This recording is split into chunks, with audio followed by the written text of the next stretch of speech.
Bismillahirrahmanirrahim. Assalamualaikum warahmatullahi wabarakatuh. Alhamdulillahillazi arsala rasulahu bil huda wa dinil haq liyunzirahu 'alad dini kulli. Asyhadu an la ilaha illallah wa asyhadu anna Muhammadar Rasulullah. Rabbi shrah li sadri wa yassir li amri wa hlul 'uqdatam min lisani yafqahu qawli, amma ba'du. Kehidupan Nabi sallallahu alaihi wasallam dan sahabat radhiyallahu anhu yang zuhud dan sederhana. Penolakan Rasulullah sallallahu alaihi wasallam terhadap tawaran gunung emas. Rasulullah sallallahu alaihi wasallam bersabda, "Rabbku telah menawarkan kepadaku untuk mengubah bukit-bukit di Mekah menjadi emas. Tetapi aku menadahkan tangan kepadanya sambil berkata, Ya Allah, aku lebih suka sehari kenyang daripada dan lapar pada hari berikutnya, agar aku dapat mengingatmu apabila sedang lapar dan memujimu serta mensyukuri nikmatmu apabila kenyang." Hadis riwayat Tirmizi. Hikmah. Inilah kehidupan dari jiwa yang suci yang namanya sering kita sebut dan kita juga bangga menjadi umatnya.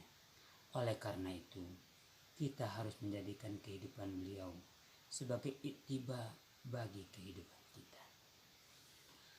Rasulullah sallallahu alaihi wasallam memperingatkan Umar radhiyallahu anhu dengan kehidupan beliau yang zuhud. Suatu ketika Nabi sallallahu alaihi wasallam telah bersumpah dan berpisah dengan istri-istrinya selama 1 bulan sebagai peringatan bagi mereka. Selama sebulan beliau tinggal seorang diri di dalam sebuah kamar yang sederhana yang letaknya agak tinggi.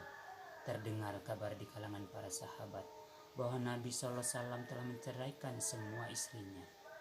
Ketika Umar bin Khattab radhiyallahu anhu mendengar kabar ini, dia segera berlari ke masjid. Setibanya di sana, ia melihat para sahabat sedang duduk termenung. Mereka bersedih dan menangis. Juga kaum wanitanya menangis di rumah-rumah mereka. Kemudian Umar radhiyallahu anhu pergi menemui putrinya, Hafsah radhiyallahu anha, yang telah dinikahi oleh Nabi sallallahu alaihi wasallam. Umar radhiyallahu anhu mendapat Hafsah radhiyallahu anha sedang menangis di dalam kamarnya.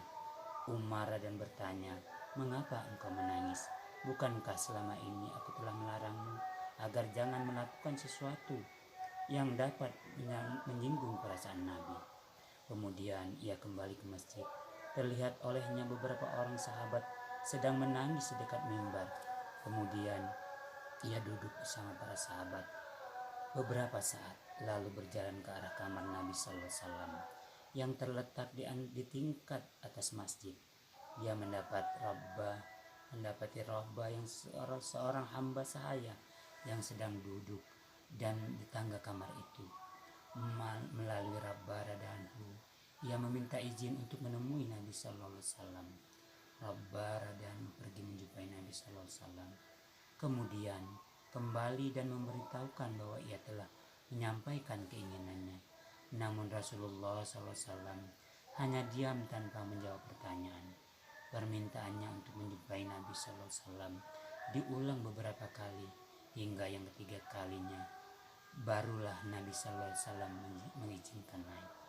Ketika Umar radhiyallahu anhu masuk, ia menjumpai Nabi sallallahu alaihi wasallam sedang berbaring di atas selai tikar yang terbuat dari pelipah dan kurma.